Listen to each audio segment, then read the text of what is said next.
নমস্কার বন্ধুরা, আশা করি আপনারা সকলেই ভালো আছেন এবং আমিও ভালো আছি। যে বটগাছটিকে পেছনে রেখে আমরা ছবি তুলছি, আসলে এই বটগাছটির ইতিহাস সম্বন্ধে আমরা অনেকেই অনেক কিছু জানি না। আমরা পুঁথিগত বিদ্যায় যেটুকু জেনেছি রবীন্দ্রনাথ ঠাকুর বা ঠাকুর পরিবারের সম্বন্ধে, সেটুকু খুবই কম। আসলে আমাদের অনেক অনেক কিছু জানা নেই বা আরও জানার বাকি।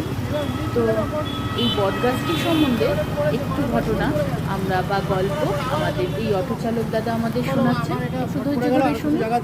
তোকে বললাম না আগে নিয়ে নিতে। বটগাছটাকে রোপণ করেছিলেন ওনার বাবা মহেশ্বর দেবেন্দ্রনাথ ঠাকুর, রবীন্দ্রনাথ ঠাকুরের বাবা। কোপাই নদী থেকে চারা এনে এখানে বলক খাল ছিল, খালটা উনি একা একা মাটি ফেলে উঁচু করে এই ঢিপি করে একটা বট গাছের চারা লাগায়। সেই চারাটা এই যে আজকে বট গাছ এত বড়।